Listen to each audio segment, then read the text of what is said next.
Hello again, YouTube. It's Monday, May 8th, still, 2023, 5:33 p.m., and I just got off the I-10 West Rapid bus. Man, they need to trim this damn tree. I still don't understand why the sidewalk does that weird swing around instead of just going directly along the thing there. But anyway, I want to show this sign over here since I've got extra time and I'm so early to work right now.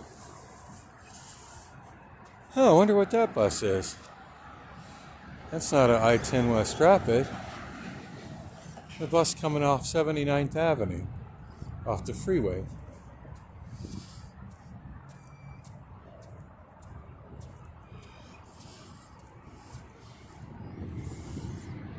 Not in service.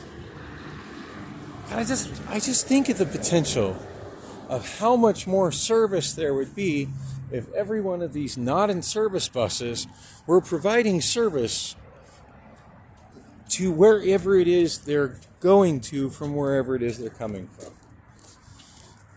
Because there really should be more buses that take the freeways. You know, I mean, for me, the most frustrating thing about on the weekdays when I got to take weekends, when I got to take the McDowell bus home is just how long it takes to get from 79th Avenue to 48th Street.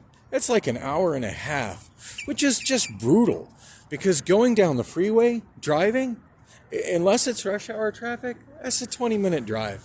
15 minutes if you speed, but I mean, if you're driving normal, it's 20 minutes, sometimes less, and just an hour and a half. A 20-minute drive shouldn't be an hour and a half on the bus. It shouldn't be that much of a time differential, you know. And it would just make sense if there were certain buses that didn't stop at every stop or got on the freeway to get you from parts of town to other parts of town quicker than just, you know, going so slow and stopping every quarter of a mile and then making longer stops when you got to load or unload a wheelchair and then when you get to when you got to turn and go down a different street, having to get off and then do a long walk from the one bus stop to the next bus stop and crossing a crosswalk or two in these long stroads and hitting the beg button and then waiting anywhere from 25 minutes to an hour or even longer if the next bus doesn't show up to continue on your journey. It's just got to be a better way to do public transit here in Phoenix. So anyway, I find this funny here. I noticed the sign says Designated Service Animal Relief Area.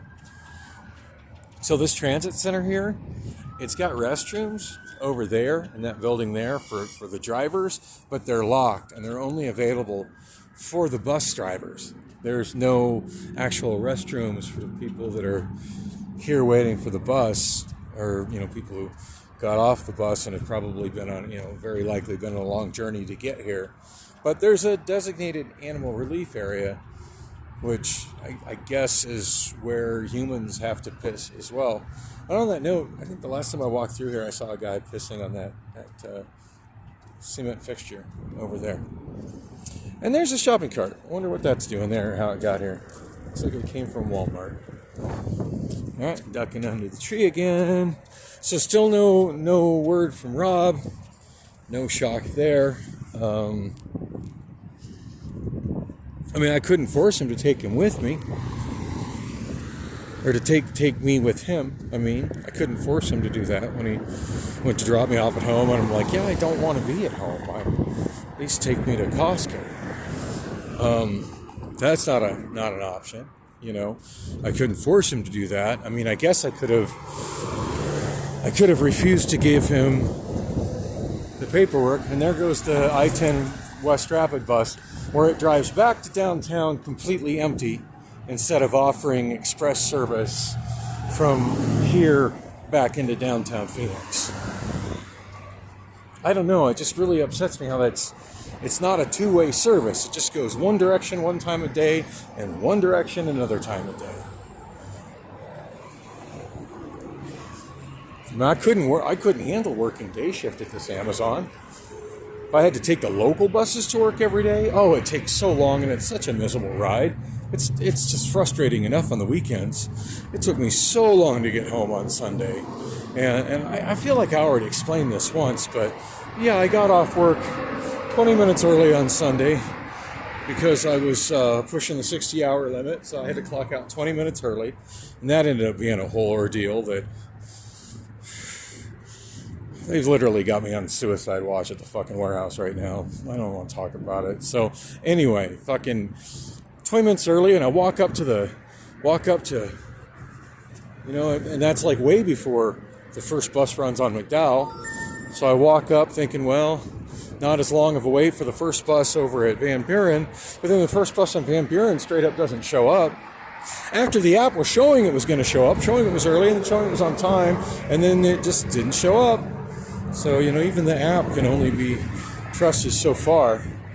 And I ended up having to, I guess I didn't have to leave there. I could have waited 30 minutes for the next bus and hoped that it showed up. But there was this guy that was cranking some aggressive, angry foreign language thing on his cell phone, and it was really triggering me. And I just had to get the hell away from it before I lashed out at the man.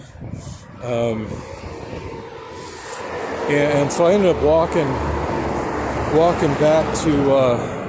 down to McDowell, but by the time I got to McDowell, I missed the bus on McDowell by like a quarter mile, half mile. I know the app showed me that I'd missed it, and it was over at 75th Avenue.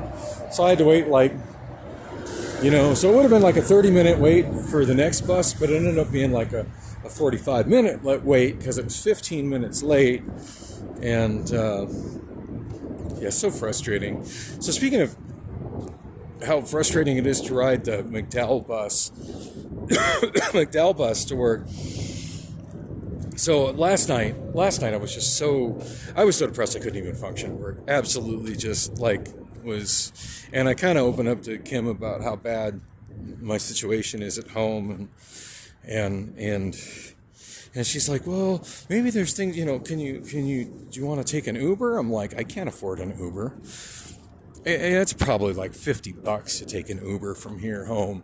You know what I mean? $50 is the difference as to whether I'm going to be able to pay rent or not, and I don't know. Rob says he's going to pay to take care of my car getting impounded, but I'm quickly losing faith in Rob, That may ultimately have to come out of my pocket. So, $50 could be the difference between me being able to afford it and me being able to not afford it. It could also be the difference between me being able to pay my electric bill and not being able to pay my electric bill. So, $50, I can't just piss away $50 on an Uber. I just can't. And so I just told her, no, I can't afford that. And she's like, well, is the bus running? And at that time of night, and I want to say it was probably 9, it was after first break, so probably about 9:45-ish. So I came back from first break, and there was just nothing obvious for me to do. And she asked if I wanted to go, if I just wanted to go unload totes. So I told her, I said, things are so bad right now. I just wish I was so busy that I didn't have to think about it. And she asked if I wanted to go unload totes, and I still haven't started putting those new poles up yet. They're still just laying there. But hey, whatever. Got the homeless people out of there, so that's a plus. Anyway, she asked if I wanted to go do totes. Said that that I could do totes and switch some people around, and maybe I should have taken her off on that. But my back was hurting so bad yesterday. On the bright side, it's still hurting a little bit today, but it's nowhere near the same level of intensity. I don't dare do any real lifting today, but yesterday I struggled to get up and down, and to get from a sitting position to a standing position, and it really hurt to walk. It was difficult to walk, and getting in and out of the bus was very difficult, and all the bumps on the bus just making me have sharp pains in my back. And oh god damn it, my backpack straps are coming apart again. God, I hope I get that new backpack soon. Oh god, I wonder what it was like to live back in the early 1900s, when a working man like myself who worked at a warehouse would have a loving wife at home who would sew the straps on his backpack back together if they broke and darn the holes in his socks. God, to have lived the life that my grandfather lived.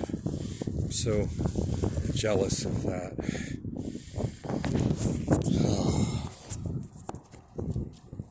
Both straps being undone.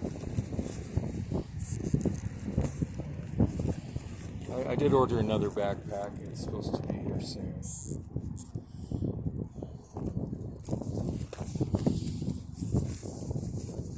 Frustrating how quickly this one came apart, because I've only had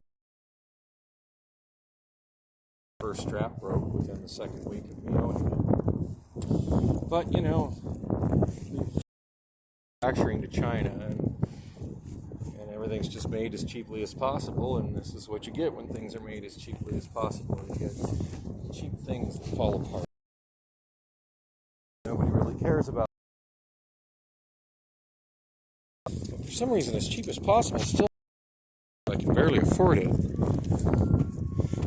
So yeah, I just wish I could have grown up in the era of my grandfather, when I don't know, it just seems like men in their era were just assigned wives. You never heard of men being single for the bulk majority of 50 plus years. It just didn't I don't know, never really heard of that happening.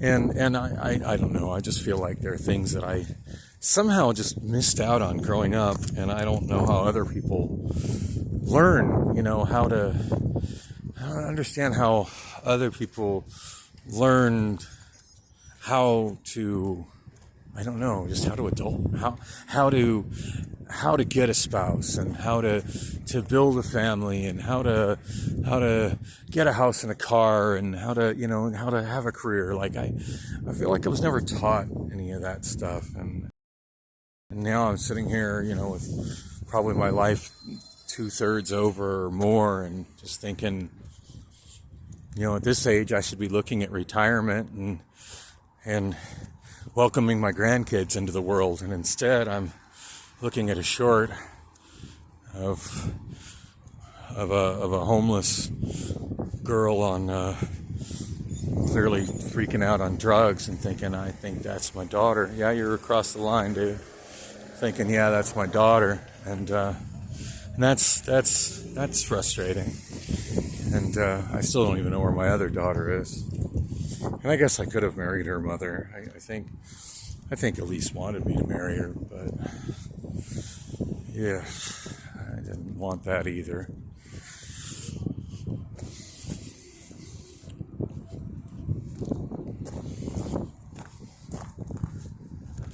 I'm here way early. What time is it now? 5:46. No wonder there's so many vehicles going through. Day shift just barely let out. I'm here way too early. God, but there's really nowhere else to go other than in here into the break room. I mean, there's no businesses walking distance from here. Not really. I mean, there's the Pilot truck stop over there. That's a good solid half-mile walk from here, and it's hot. And I've got cotton mouth. I'm big time thirsty right now. Yeah, that Pilot truck stop is expensive. So I've mentioned Ed, one of the drivers that I work with, who's homeless, and I don't know a whole lot about his situation. Although I got like the most ridiculous joke in with people that I work with while we were on our break. He was talking about something that he did with a truck, and I was like, you can't be fucking with trucks like that, because I thought he was talking about a truck on the yard here. And he goes, oh no, it's just a trailer that they left parked on the side of the road in front of the PetSmart warehouse. And I see that sometimes. Like, I'll see trailers that are on their landing gear just parallel parked there on Jefferson, or not, I'm sorry, parallel parked there on Roosevelt Street or on 79th Avenue. And he said that he was basically playing with the sign on the back that indicates what kind of hazardous cargo the vehicle's pulling. And I'm like, oh yeah. I said, yeah, if it gets messed with via if it gets messed with while it's just parallel parked on the street, they can't really say anything about it. I mean, hell, it could just be some, for all they know, it's just some random homeless person. and and of course, and everybody else, in the group who were sitting there talking together knows that Ed is homeless. It's just some random homeless. It could just be some random homeless person. I'm like, oh, hold up, wait. Yeah, wait. And they just lost it. So, I don't know, probably a mean dig at Ed, but I don't know. Ed seems to carry his homelessness well. He's not in any shape, way, or form a typical homeless person. The guy obviously doesn't do drugs at all. He does smoke cigarettes, which I think is disgusting, but he doesn't. And I kind of asked him, how he handled getting showers, and he said, and he handles it better than I do, but he said he goes to the Pilot every other day and gets a shower. It's like $14 to take a shower over there. So something to think of. Anyway, there's a lot of people here, so I'm gonna wrap this up. I was really hoping Rob would have called me by now and give me an update on my car. I didn't really mention the scooter ride. The scooter ride was pleasant. Took a little over 30 minutes. Absolutely enjoyable. I did some pretty frightening traffic maneuvers. I must say, when you're riding a scooter in heavy traffic on streets that are just pretty much engineered for cars, that are a giant fuck you to any vehicle that's not a car, and you've generally lost your will to live anyway, it's really liberating, because I don't really give a fuck who I cut off. It's on them. Either they stop or they don't, So I'm sure I scared the bejesus out of several people on that ride. But that's fine. People need to be more alert when they're driving. So it took 30 minutes, a little over 30 minutes. So I've got the better part of an hour still on my pass. And the pass that I got was like $15 as opposed to the usual just under $10. And according to the Lime app, that ride, had I taken it by itself, would have been $15. In fact, I think it was maybe, 30 cents cheaper than what the pass is. And I've still got an hour of rides to use over the next 3 days. So feeling good about that. And yeah, I could have been more frugal. I mean, hell, I could have waited for the 44 to the light rail like I normally do, or I could have just taken the whole journey on the 17 on McDowell. But as I've said, that's so miserable, and all those bumps just hurt my back so much. So I don't know. It felt nice to be in control, to be driving something, even if it was just an electric scooter. So hopefully Rob makes some progress with getting my car back and resolving that situation. I'm, I don't know, kind of at my wit's end here. But I did mention to him about suing the other guy, and he's like, well, what would you sue him for? I said, dude, I've been without my car for over a week.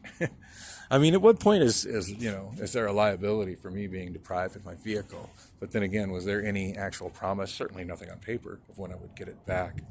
I don't know. The whole situation is a giant shit show. Anyway, I'm super thirsty. I'm going in and get myself something to drink. Thanks for coming with on the walk.